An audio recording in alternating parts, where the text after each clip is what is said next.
Start recording. Nice. Sweet. So, what do you think you're most nervous about in this interview before it starts? Like, what's getting you? I don't know. I don't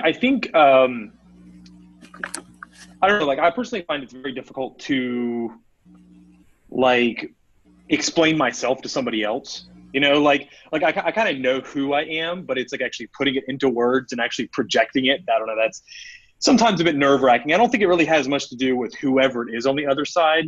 I mean, I could be talking to, my neighbor and be talking to like somebody high up in an industry or whatever. And I think that it would be just the same. Yeah. It's just trying to project who I am. So It's definitely tricky, and in fact, I every time I interview, like, I still get that feeling because there's this ingenuineness about it. Like, you're trying to sell yourself, you're trying to like encapsulate your whole life into 3 or 4 minutes. So it's not an easy thing to do, but I know that what helps with the comfort is definitely practice, and I can definitely do better on this myself. I'll say this and I'll preach this, but then I don't follow through on it.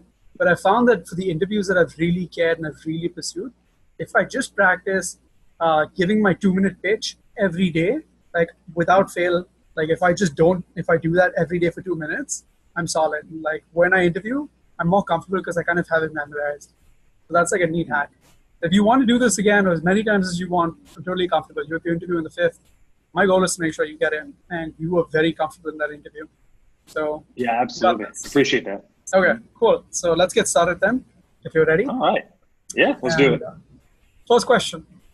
So Thomas, tell me about yourself. All right.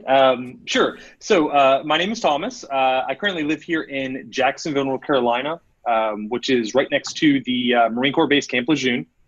I kind of grew up in Maryland for the most part. I eventually ended up moving down here. I never really had much of a career path necessarily. I just kind of went with the flow and everything. I went to college for a fairly short time. Unfortunately, my father had a lot of medical issues, so having to take him to a lot of doctor's appointments and whatnot kind of slowly took up a lot of my time, and eventually just made it so that college wasn't really much of an option for me. Probably maybe about a good year or so ago, I actually learned about, web development as well as like iOS development and everything, and kind of realized that if I wanted to start a career, this is probably the path I would need to take short of going to college. This is one of the very, very few industries where, you don't necessarily need a college degree in order to actually become successful and everything. I think that I myself, without sounding too arrogant, I guess, I do feel as though that I do have that kind of a very curious mind to always want to learn. I love to build things, but I love to build things in a less physical way and more of a technical way, right? So like, I have friends and family that like to build things like with their hands and stuff, like construction and that kind of stuff. That's definitely not me. But like with technology, I love to build things. And the more I learned about this type of industry, the more I became more and more infatuated with it, because it seemed to knock all of my, seems to kind of check off all of my personal, kind of desires in a career path. So I just kind of started, self-studying, and that's kind of what led me to this point here. I eventually hit a bit of a roadblock, and I feel as though this is the next step to actually breaking through that to actually get to where I want to be. Yeah, that was a great question, a great answer. Quick feedback. So I really like the way you presented it. You're very confident. You're very concise. There was a linear storyline. You gave reasons for everything, and it wasn't only professional. You dove into the personal, like how this is your reason and why you want to do this. I would say that when you started talking about why this was the career path for you, maybe talk a little bit more, like bring the coding into that as well, like how you started the coding, how you heard about Lambda. Slightly. This is just me finding marginal ways to improve it, but I think you're very perfect on that answer. Great job. Gotcha. Next awesome. question. Thank you. So why Lambda School? Like why not any other bootcamp? Why do you want to do Lambda specifically? So as far as Lambda, so I ended up hearing about Lambda through Timur, through Timur at Breaking Into Startups. Originally, for a very long time, I kind of discounted boot camps totally. Boot camps are notoriously, or maybe not notoriously, probably wouldn't be the right word, but they're typically very expensive. And a lot of people tend to think that with free or much cheaper options, you can actually self-teach yourself. So that's actually the kind of way that I went about it. I tried to self-teach for quite a while. I had my eyes set on a couple of boot camps. So my main concern was because I'm a non-traditional, because I'm kind of non-traditional in the whole approach to this. I never went to school or anything like that. I do have an apartment of my own. I do have bills, responsibilities. So, money is a huge, huge thing. And the cool thing, the thing that kind of drew me to Lambda more than anything is the deferred payment option. Not having to pay anything up front is a huge thing for me. Yeah. I can't just, and also, just the whole kind of money thing. Another thing that kind of drew me to Lambda is there are some other programs out there that are deferred. However, like for example, I did check out Thinkful. But the one thing I don't like there is the curriculum is text-based. The thing I love about Lambda is their curriculum is all live. Okay. So you actually are taught, you're learning with somebody actually live. One thing that I found a lot with my self-studying is you're going to find a lot of outdated material, especially with web development. These languages change very quickly.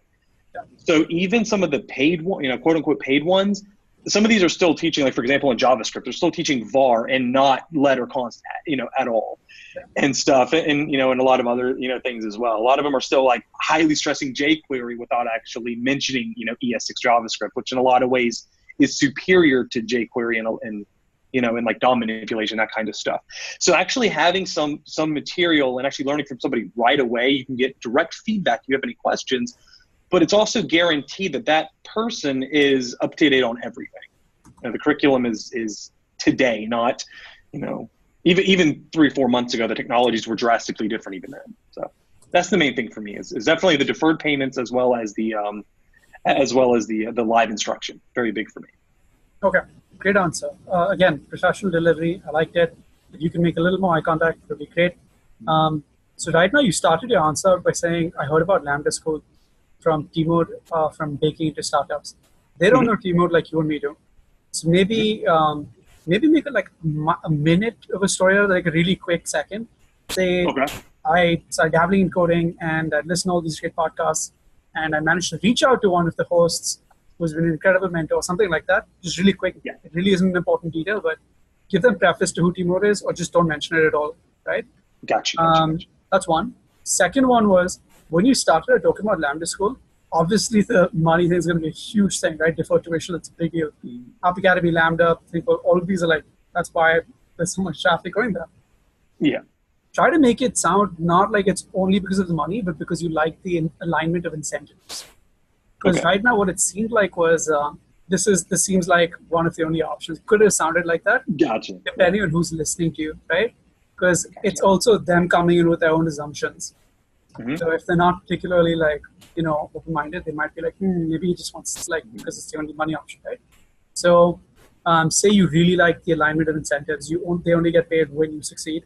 So the incentives are aligned. Play that up. I know you've said this before. It's just, again, these are all minute things. Wrap this down. Yeah. I'm just trying to improve as well if I can. Last, what else? You brought up some really great points when you talked about the curriculum. You said, you started touching on kind of like jQuery versus ES6. You spoke about like how the material gets outdated very quickly. That's great. That very subtly demonstrates you know your shit. Bring that up more. That's great. That was amazing. Gotcha. Good job. All right. Thank you. And I also like that you mentioned, like the feedback loop is much shorter when you can ask someone who's live rather than spending 10 or 15 minutes like troubleshooting your Stack Overflow and stuff like that. Great job. Really like that. Okay. So next, why should we pick you other than another candidate? Absolutely. So as far as,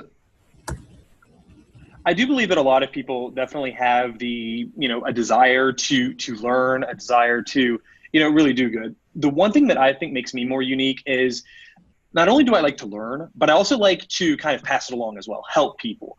For example, if I'm learning with my cohort members and whatnot, I love to help. Like if I understand that I may understand certain things better than some other people might grasp it at least right away, and they may know more than I do at least right away. I'm a very big advocate into sharing resources. And I do think that a lot of people may come into it with kind of, they want to learn their stuff. They want to do everything. I love to get up with people. And I tend to have a track record with this, especially in various Slack communities and whatnot, where I'll say, hey, I see that you're struggling with this. I happen to know that. So maybe we should get together, as a group or even just one-on-one. I love to share resources because I want to learn, I want to get better. And the only way I can get better is by tapping into the resources of everybody else. It's more of a team effort. And I think that's a really big asset, not only for the classroom, but even more so for the actual industry. Once you ultimately end up getting a job, it's going to be team-based, right? You're gone are the days where you're just sitting in your parents' basement, just kind of coding away in the middle of the night with all the lights off and, that kind of stuff. It's going to be a team effort. So you need to learn that very quickly. And I feel as though that I already had that skill. And I think that everybody in my cohort class will benefit from me being there, simply because of my mindset and my mentality to share resources like that. Okay. I like that answer. I thought it was pretty good. When you start out, give a quick summary at the start. Be like, the top reason I think I would make a good candidate is because I enjoy teaching and sharing resources. And here's how I can prove that. So I think that was great. Good answer. Just minor point. Cool. Can you tell me about what you like to do in your spare time? My spare time. A lot of my spare time is actually spent coding and whatnot. Currently, I do work a full-time job, which I'm sure plenty of the other students do as well.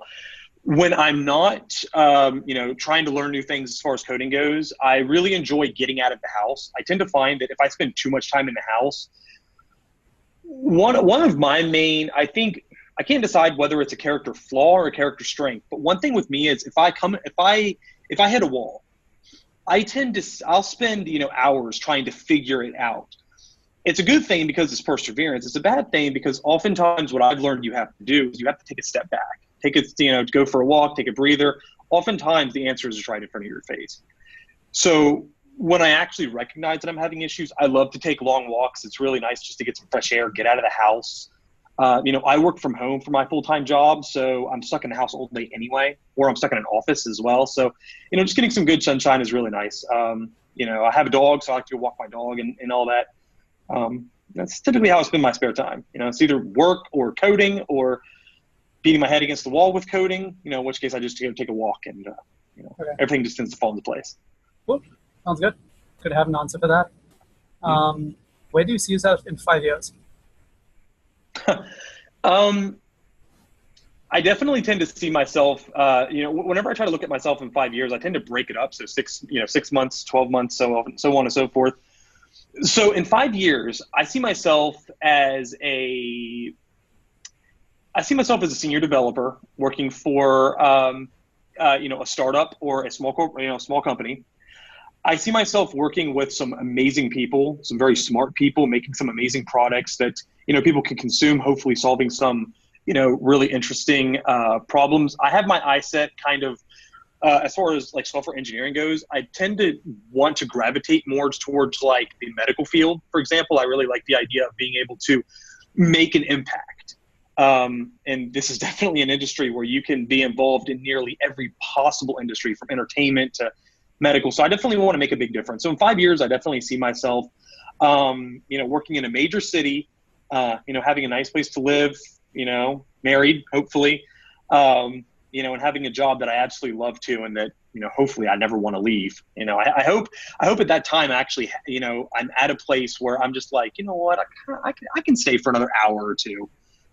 I definitely want to have something that I'm proud of. Good. I like that answer. It was the right combination of personal as well as specific. I really enjoyed that you mentioned that the medical space. That was great. And that you also mentioned the position. So senior developer, maybe in the medical space, because it delivers impact. And then personally, I'd like to have like a family, starting a family, something like that. That was great. I really like that. Awesome. So what are your strengths? And what are your weaknesses? Okay. See, I always, So the thing about this question is that it always kind of bothers me a little bit is like, I feel like I'm bragging, I kind of feel like, oh, look how awesome I am or something like that. As far as strengths go, as I definitely mentioned earlier that I tend to persevere, but at the same time, it can also be, I can also take it to a level of a weakness in a way. I don't like to not know. And I think sometimes that can get me into trouble, but also too, it can definitely lead to some pretty amazing things. I never thought that I would get as far as coding, as far as I am right now. I also tend to find that I love to share my experiences. I tend to think that the more people that I can impact, the more people that can succeed because of what I know, the more that I gain out of it. So it's knowledge to me is transactional. Right? I know things, you know things, and we kind of bounce ideas, and that's just going to make, the workplace a better place. It's going to make better products, and it's ultimately just going to make the world a better place as well. As far as specific weaknesses go, I tend to not know when to ask for help. I tend to, sometimes I can definitely think that I should know things more than I often did. That's becoming less and less. So fairly recently, I started to network a lot more and whatnot. I tend to get involved in communities a lot more. Stack Overflow, all that kind of stuff. So I've kind of went out of my way to try to learn more and to try to accept what I don't know. It's still an ongoing process, and I can definitely foresee it being an issue, as time goes on still. But it's something that's slowly getting better. But nearly every weakness that I have, I think I tend to turn into a strength and vice versa. It's all about moderation. It's all about balance for me. And I'm slowly, I guess maybe with age, because I am starting to get older, I think I'm starting to kind of learn that lesson now. Okay. So this particular question, I'd like you to practice a little bit more. So maybe we'll go through like another run through, like maybe a couple of days from now before your interview. Yeah. But what I found was that there wasn't much clarity or structure to it. So you kind of have, it's a difficult question to answer, right? It's weird. It's like, hey, why am I good? Like, what's my strength? Yeah. So I would say that when you're doing that, always think of it as like, this is my strength. Here's the evidence. This is my weakness. Here's what I'm doing about it. So always combine your weakness with what you're doing about it and try to be as little genuine about it. So don't, I think you can drop the whole curiosity as a weakness thing because that sounds a little genuine. It's like, hey, I worked too hard. Yeah. It's a little not with it.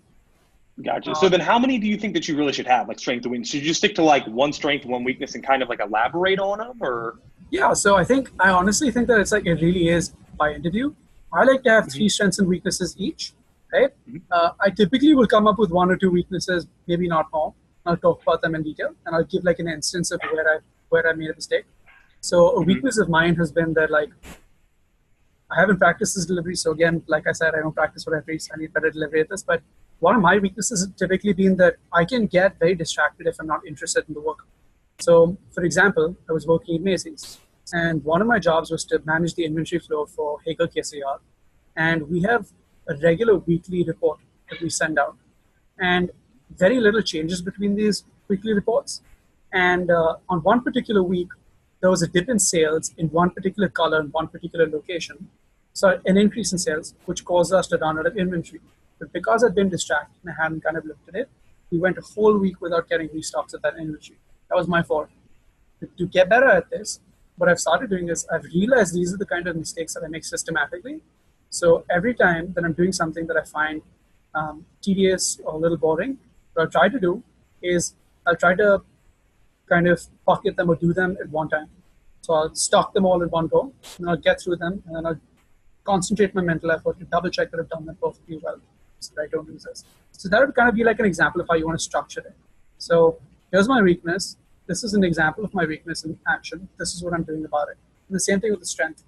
And in strength, in general, it's great to avoid saying you're intelligent is a strength. Someone's just going to think you're an asshole. So yeah, exactly. Yeah. Yeah. So don't make it like too I'm the best, but give it a strength. Like, perseverance was a great strength. Like, okay, I've had a lot of problems, and I've overcome a lot, and I don't give up, and that's a big strength, right? So talk about that. That was great. I really, really thought the example of you speaking about your dad and all the circumstances you overcame as a result of that. That makes the guy love you, right? Like that's amazing. You're an awesome human being. Yeah. So we want to practice this question one more time before you do the interview. Okay? Cool. Yeah, absolutely. So, next, can you tell me about a time that you learned something that you found difficult to learn? Like you learned something that was previously difficult that you eventually managed to learn. Yeah, absolutely.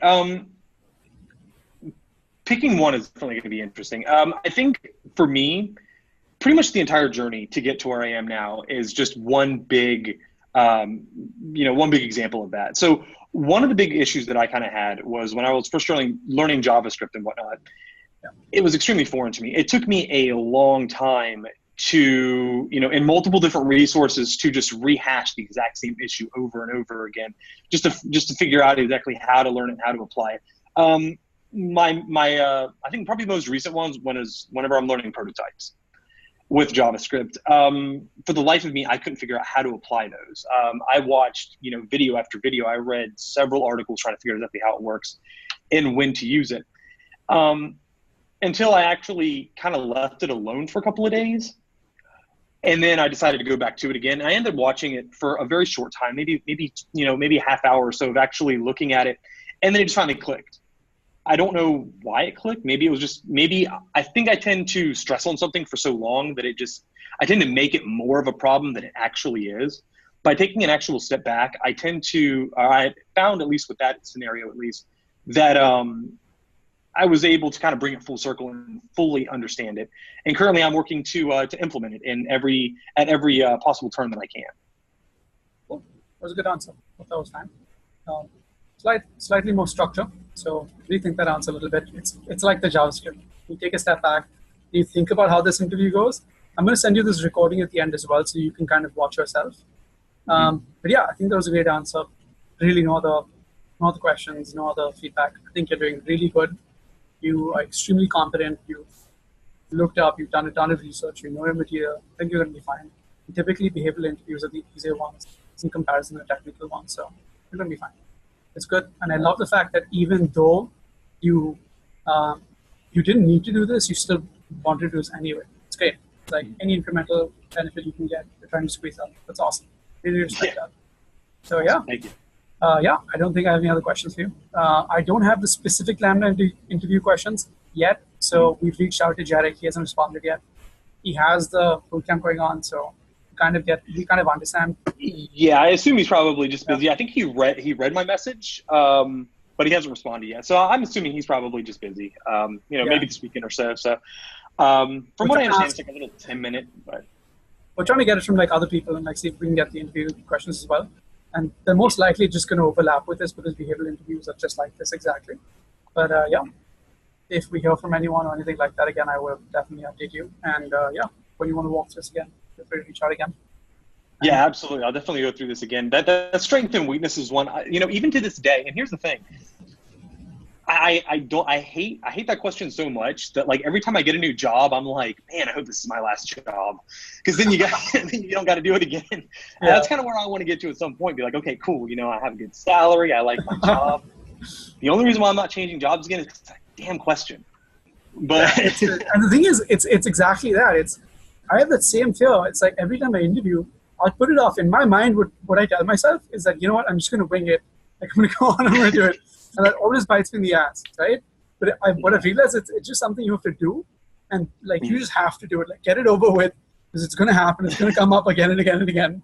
So get it down, nail it, practice it, and then it's just not going to be at the back of your head. So yeah, I think you're doing phenomenal. There's nothing to worry about. Yeah, we're going to practice that one more time.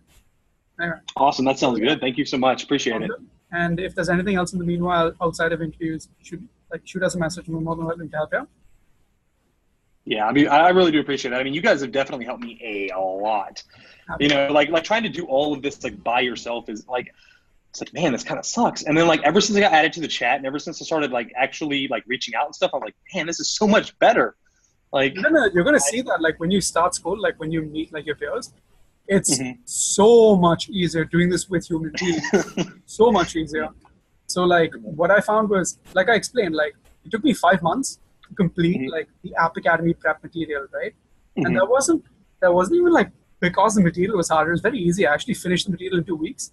But to get to the level where I was good was really scary because they interview you once every month, right? So it skips every 1 month. So it was more like I'd practice, like I'd go back to my basics and I'd just work in the basics. I wouldn't go further because I was a little nervous. And then also communicating with people. If you've like spoken to others who are at the same level as you, it's difficult to know like how you're doing relatively. Because everywhere I look online, like people are just like commenting these advanced solutions, referencing like methods and stuff you haven't even learned, and it goes over your head. So it really pays just to be able to speak to people on your own level. So yeah, it's going to get much easier eventually when you're with your peers. But yeah, glad we can help. I do have a question for you though, actually. It's kind of like off this here. So here in the next so kind of depending on how Lambda goes and stuff, here in about maybe 8 months or so, I'm looking to move, right? What do you think are the better places, the better cities to live with the highest chance of actually getting a job quickly for full stack development? Absolutely. So, so I'm biased in this view. I think that I think the big cities, typically New York and San Francisco, are the only options you should consider. And that's not my opinion. It's the opinion of someone way smarter than me, several people. So there's 2 people I follow. Naval Ravikant, who's like the co-founder of AngelList, which is like a big jobs board. And then there's Peter Thiel, brilliant man, right? Both of them believe that there's like a lot of, for career growth, you're thinking about the city you live in as a 10-year thing. You're not thinking about it as a 1 or 2 year thing. You're thinking it as a 10-year thing, right? Just the people you meet, the meetups you go to after office hours, and networking opportunities, all of those are tenfold in the bigger city, right? The problem with the bigger cities is it's incredibly expensive. I was sharing a room with a blind guy, his dog, and an ex-gangster, just so I could afford to go to boot camp, right? Think about that. Yeah. And this is like a seedy part of San Francisco.